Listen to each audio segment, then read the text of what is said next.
Olá, tudo bem? Graça e paz. Hoje tem um assunto também muito interessante, pelo menos para mim. Me despertei para isso há pouco tempo, que está em Isaías 49:15. É um versículo muito conhecido, como outros que eu trago aqui. E o meu propósito hoje, como tem sido ao longo desses vídeos que você assiste aí, é edificar. Minha intenção é te ajudar quando você estiver lendo textos bíblicos. Esse texto, nós vamos ler agora Isaías. Mas antes dessa leitura, eu quero trazer para você uma coisa, uma informação, justamente para ajudar na leitura, se chama contexto. Algumas pessoas usam essa palavra, gostam da palavra contexto, outros que não gostam de analisar a Bíblia à luz do contexto em que foi escrita, mas eu acho que é muito importante para entender. Então, esse texto, esse livro de Isaías, para mim, é importante você conhecer o plano de fundo histórico. Contexto, existe o contexto literário, quando você pega um texto e lê versículos antes e versículos depois daquele texto que você está lendo para entender o todo, mas existe também o contexto histórico, cultural, geográfico, para entender e fazer aquelas perguntas que a gente faz para entender o texto. Quem escreveu, para quem escreveu, quando e onde escreveu. Quando a gente entende essas coisas, fica mais fácil entender o texto. Então, antes de chegar lá, e para você, antes de chegar em outros textos nesse mesmo livro de Isaías, é importante entender em que circunstância aquelas palavras foram ditas. Vou começar aqui, lendo o primeiro capítulo, alguns versículos. Vou ler o versículo 1, que já apresenta o livro de Isaías, até ao versículo 7. Não, até o 8. Visão de Isaías, filho de Amós, a qual ele viu a respeito de Judá e Jerusalém, nos dias de Uzias, Jotão, Acais e Ezequias, reis de Judá. Ouvi, ó céus, e presta ouvidos, tu, ó terra, porque fala o Senhor. Criei filhos e exalcei-os, mas eles prevaricaram contra mim. O boi conhece o seu possuidor e o jumento a manjedoura do seu dono. Mas Israel não tem conhecimento. O meu povo não entende. Ai da nação pecadora, ainda falando do povo dele, do povo carregado da iniquidade, da semente de malignos, dos filhos corruptores, deixaram o Senhor, blasfemaram do Santo de Israel e voltaram para trás. Por que serias ainda castigados, se mais vos rebelarias? Toda a cabeça está enferma e todo o coração fraco. Desde a planta do pé até a cabeça não há nele coisa sã, senão feridas, inchaços e chagas podres, não espremidas, nem ligadas, ou seja, amarradas, nem nenhuma delas amolecida com óleo. A vossa terra está assolada, e as vossas cidades abrasadas pelo fogo. A vossa região, os estranhos a devoram em vossa presença, e está devastada, como em uma subversão de estranhos. E a filha de Sião se ficou como uma cabana na vinha, como uma choupana no pepinal, como cidade sitiada. Então, esse livro já começa mostrando uma situação de devastação, de abandono da fé.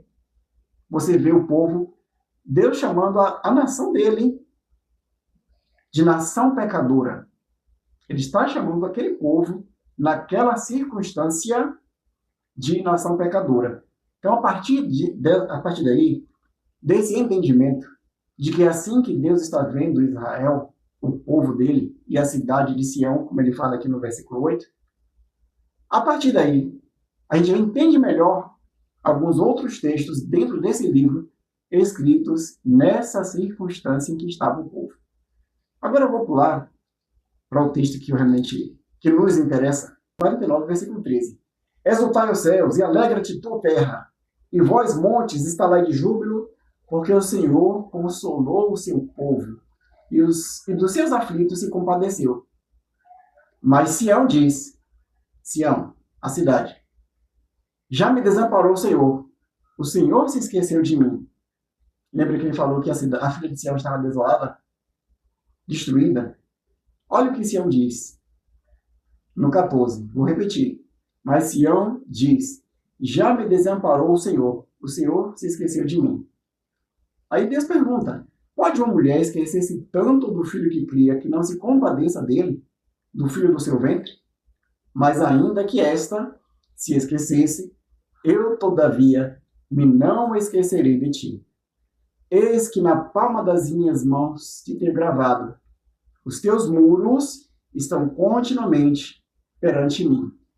Então, quando a gente lê esse texto, e entendendo o pano de fundo histórico em que Sião se encontrava, a gente entende melhor esse texto.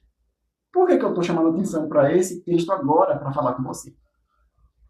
Há muito tempo eu já ouvia, e até hoje ainda ouço, é claro, pessoas falando que Deus tem o seu nome. O seu nome, André, o seu nome, Antônia, Paulo, Ricardo, Rogério, Ana e tantos outros nomes que você possa imaginar. Você vai colocar o seu, a gente sempre aprende assim, quando estiver lendo um texto bíblico, coloque o seu nome ali no lugar. Mas aqui nesse texto, eu particularmente entendi que eu não vou colocar o nome de André aqui no lugar. Porque Deus está falando não com o indivíduo. Ele não falou com algum Josué, com algum Eliel, com algum Ezequiel, com algum Jeremias, Isaías.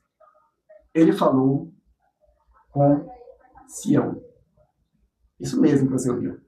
Aqui Deus está falando com Sião, a cidade que estava desolada. Ele fala no capítulo 1.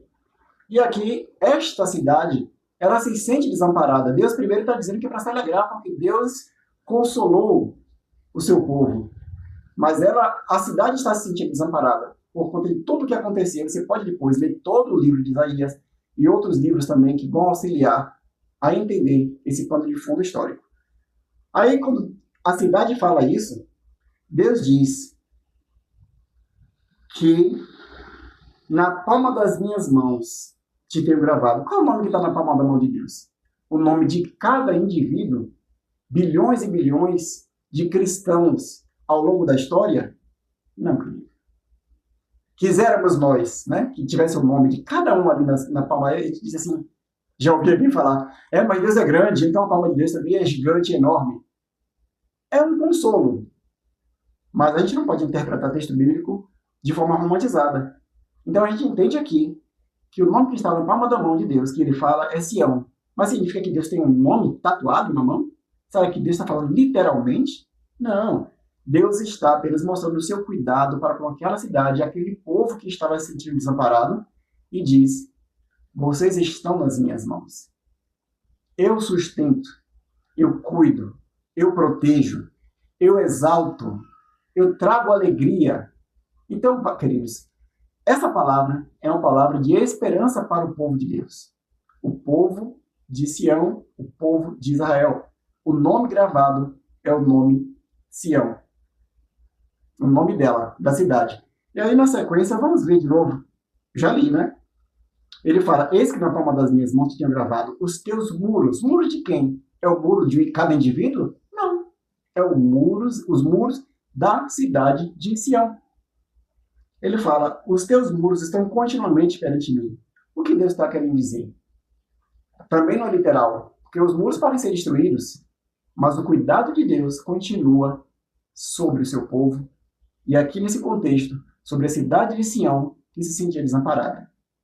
Então, ainda que seja um consolo para cada um de nós, imaginar o próprio nome, cada indivíduo pensando no seu nome escrito na mão de Deus, o que ele fala aqui? Deus não fala nomes de indivíduos judeus.